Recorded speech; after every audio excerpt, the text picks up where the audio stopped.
Welcome to Summary of the Week, your quick guide to the top headlines. Today is Saturday, June 14th. Here's a recap of some of the major events this week.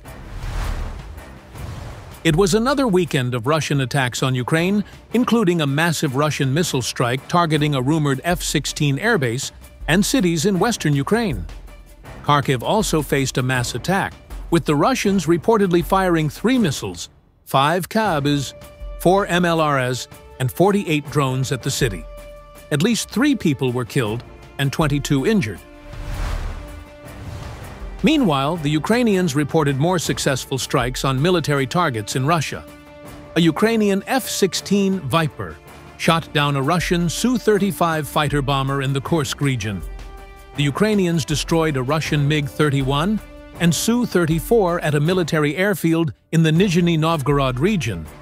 And another Ukrainian drone strike blew up a Shahed component factory in Cheboksary, the capital of Russia's Chuvash Republic, located more than 1,000 kilometers, or 625 miles, from Ukraine's border.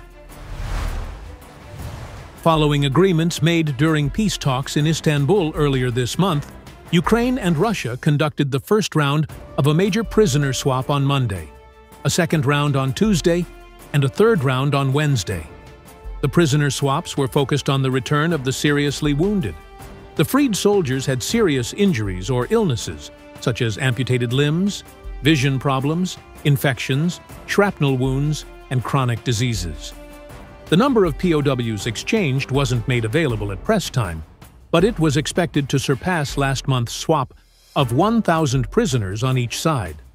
Moscow also promised to return the bodies of 6,000 Ukrainian soldiers. Elon Musk's father made headlines on Monday.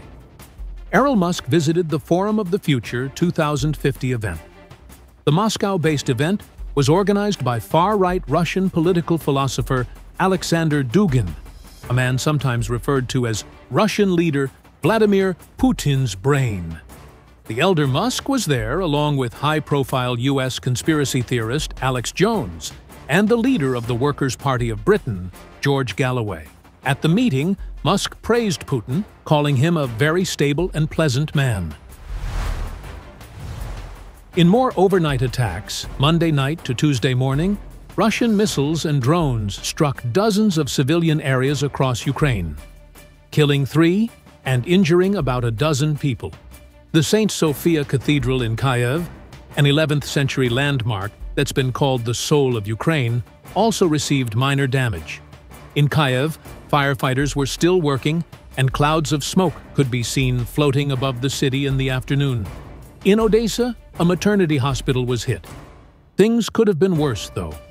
According to the Ukrainian Air Force, Kyiv shot down all 7 of the missiles launched at Ukraine, and the vast majority of Russia's 315 kamikaze drones were either shot down, lost, or electronically jammed.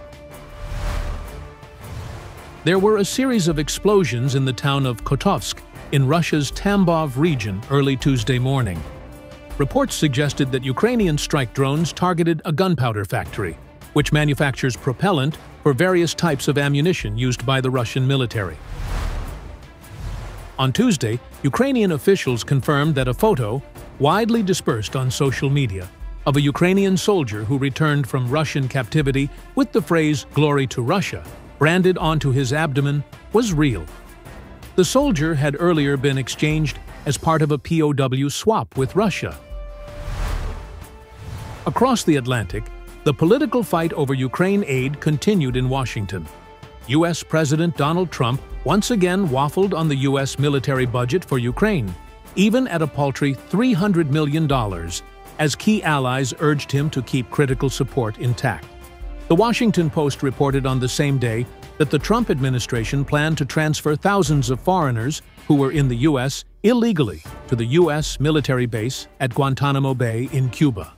The foreigners include hundreds from friendly European nations like Britain, France, Italy, Ukraine, and from many other parts of the world. According to the report, the White House planned to transfer the foreigners without notifying their home governments. Paris announced that French car manufacturer Renault will partner with a French SME defense company to build drones for the French and Ukrainian militaries. The drones will be assembled in Ukraine. Defense Minister Sébastien Lecornu called it a win-win partnership, saying Ukraine has combat experience. France has a powerful industrial base.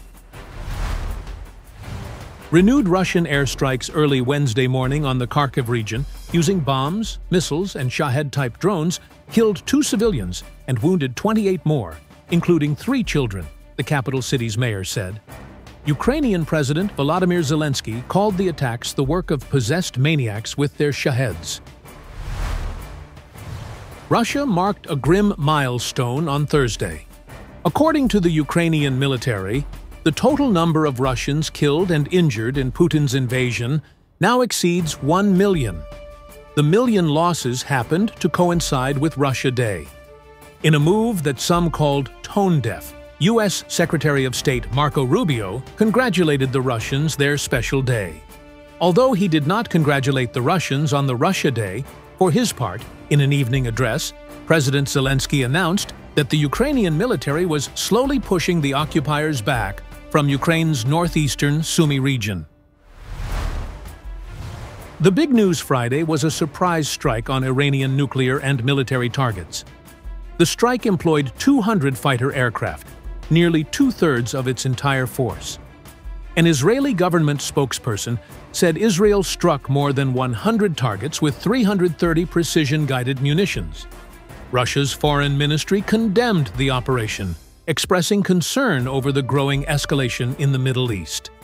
This drew mocker from Ukraine's foreign minister, who responded on X, "This awkward moment, when Russia's foreign ministry made a statement about the Middle East, but forgot to look at the mirror." Thanks for watching this week's Summary of the Week. Don't forget to like, subscribe, and stay informed.